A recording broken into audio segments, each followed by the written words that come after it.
안녕하세요. Y형성외과 김혜영 원장입니다. 오늘은 윤곽 수술 후 피호스 꼭 넣어야 할까요? 라는 주제에 대해서 이야기해 보도록 하겠습니다.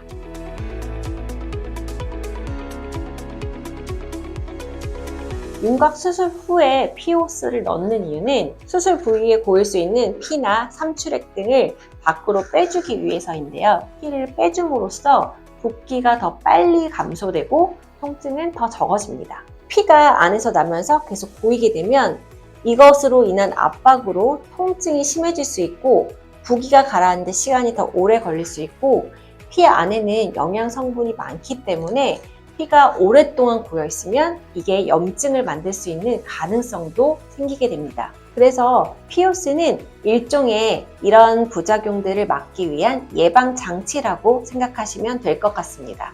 피호스는 넣는 다음날 보통 제거를 하게 되고 피호스를 넣는 것 자체로 통증이 더 심해지진 않습니다.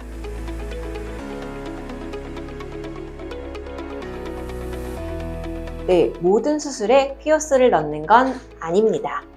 왜냐하면 수술 부위나 범위에 따라서 출혈 가능성이 모두 다 다르기 때문이에요.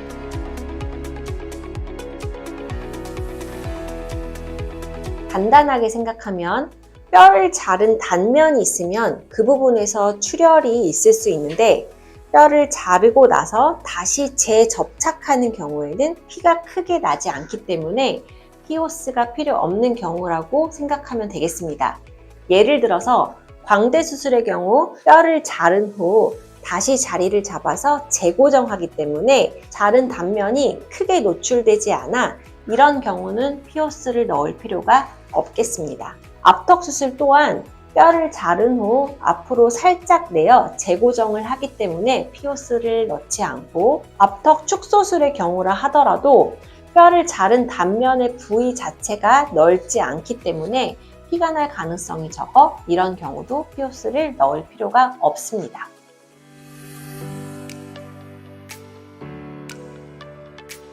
앞의 경우와는 반대로 수술하는 범위가 넓고 크거나 아니면 자른 단면을 다시 재접합하지 않고 빼내는 경우, 이런 경우는 피호스를 넣을 가능성이 높아질 수 있습니다. 예를 들면 사각턱 부위를 긴 곡선으로 절제하거나 피질절골을 많이 해서 피질절골 안쪽에 해면골이 많이 드러나거나 그리고 남성 사각턱 수술의 경우 남성들은 대부분 여성들보다는 혈관 크기가 평균적으로 크기 때문에 남성 사각턱 수술을 하는 경우 혹은 평소에 출혈성 경향이 높은 약들을 복용하고 있는 경우에는 피호스를 넣을 가능성이 커집니다. 그리고 이럴 땐 피호스를 넣는 게 회복에 훨씬 유리하게 됩니다.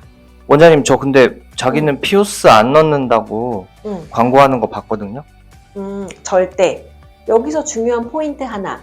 피호스를 절대 안 넣는 게 무조건 좋은 건 아닙니다. 오히려 피고임이 안에 생길 만한 상황이고 고여있는 피를 빼줄 통로가 없다면 부기가 더 오래가고 안쪽 조직 회복도 더 늦어질 수 있어요. 실제로 피가 바깥쪽으로 날 때에는 부기가 오래가고 회복이 늦다 정도의 부작용만 있을 수 있지만 실제로 피가 이 안쪽에서 날 경우 반대로 기도를 막아서 굉장히 위험한 상황이 초래될 수도 있습니다. 그래서 피호스는 꼭 필요할 때 넣는 게 맞고 불필요한 데 넣거나 필요한 데 안 넣는 것 모두 문제가 될 수 있습니다. 정리하자면 피호스는 절골 범위, 출혈 가능성, 환자의 체질과 회복력까지 결정해서 정확하게 판단해서 넣는 것이 가장 중요합니다. 광대 수술이나 압턱 수술과 같은 경우엔 피호스를 넣지 않는 것이 맞고 긴 사각턱 수술 같은 수술 범위가 넓거나 피질절골을 많이 해야 되는 경우에는 넣을 가능성이 높아집니다. 실제로 여기 병원에서는 한 번도 피호스를 넣은 적이 없네요. 그래요? 네. 피가 안 나서? 출혈이 없어서?